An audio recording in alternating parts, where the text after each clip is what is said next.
One time when I was around 9 years old, I woke up to take a leak in the middle of the night.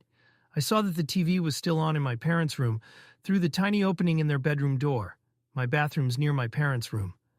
I went to check up on them, and when I opened the door, my God, I can never erase what I saw.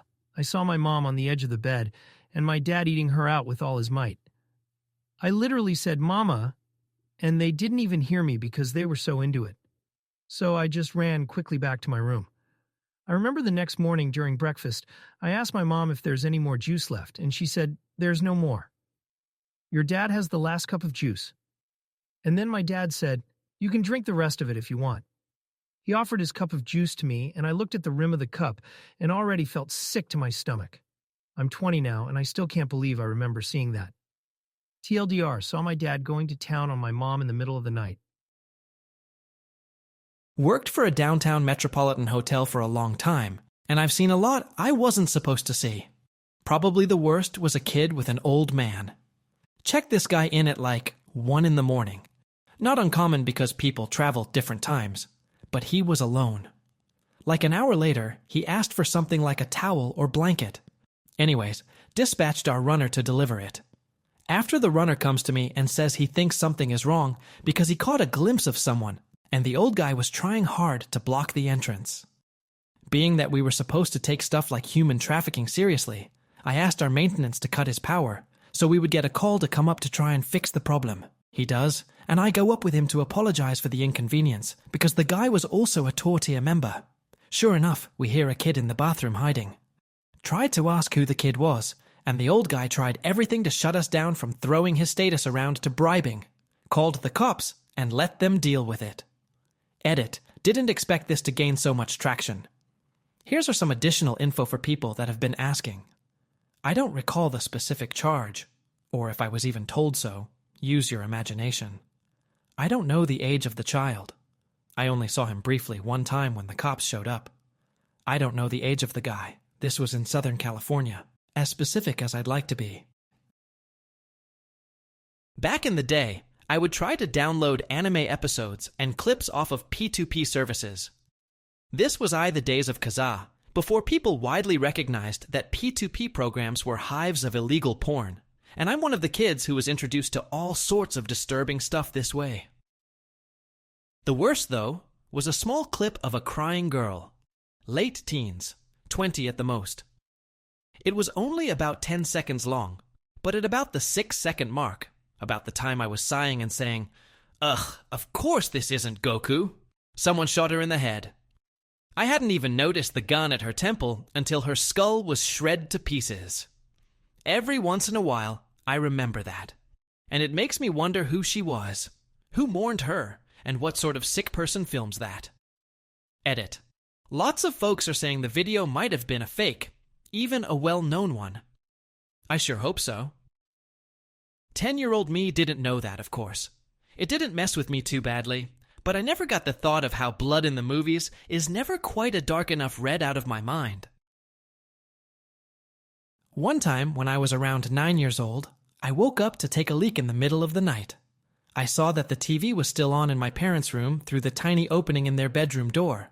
My bathroom's near my parents' room. I went to check up on them, and when I opened the door, my God, I can never erase what I saw. I saw my mom on the edge of the bed, and my dad eating her out with all his might. I literally said, "Mama." And they didn't even hear me because they were so into it, so I just ran quickly back to my room. I remember the next morning, during breakfast, I asked my mom if there's any more juice left, and she said, "There's no more. Your dad has the last cup of juice." And then my dad said, "You can drink the rest of it if you want." He offered his cup of juice to me, and I looked at the rim of the cup and already felt sick to my stomach.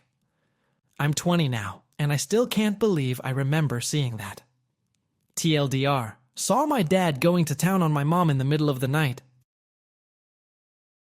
The salaries of everyone working at the company I was working at, it was a smaller, start-up digital aid agency with about 60 employees total, and someone from HR was making copies of a document that listed everyone's salary, and left the original on the glass of the copier.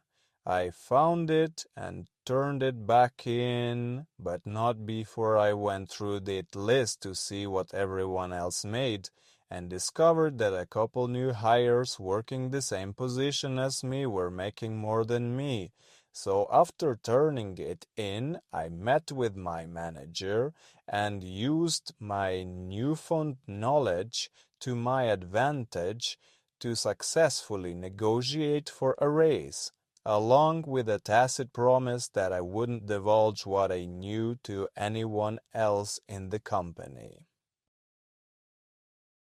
Happened to me one. I was bored, so was browsing through the network shares on a PC we used to store machine recipes. Found a spreadsheet with everyone's pay details, overtime, etc. So I emailed the IT guy and told him it probably should be at least passworded, and for my trouble I was threatened with being fired for hacking. Nice. So, this reminds me of a friend from college. We were all CS people, and in our last semester, my friend was looking at his grades in an online thing in one of his classes.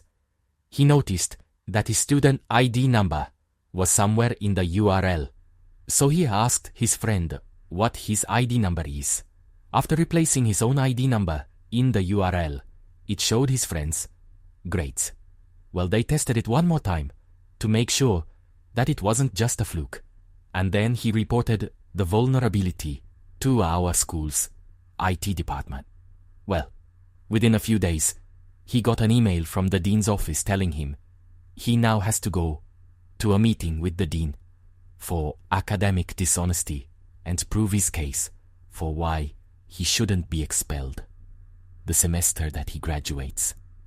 That poor guy was a wreck for the week before he had to meet with the dean. Obviously, he didn't really do anything wrong, but to them, he was just a guy who figured out how to look at other people's grades. And we also knew a bunch of the people that worked in the IT department because we were CS students anyway. It was ridiculous how they didn't make it a first point to say, "Oh hey, he just brought it to our attention so we could fix it." Instead of, "Oh hey, this dude was looking at other people's grades." But luckily, it all turned out all right. I think he had to write an official apology letter or something to the school and students whose grades he'd looked at, which since they were his friends and they didn't care, it was thoroughly pointless. A while back, someone posted a video of a father singing to his baby in the NICU after an emergency C-section. The baby had been taken out early because the mum has died unexpectedly overnight. The baby died shortly after. After I watched that, I felt like I had intruded eye on someone's private moment with their child and that I was not supposed to see that. I filter the links I click on a lot more carefully now.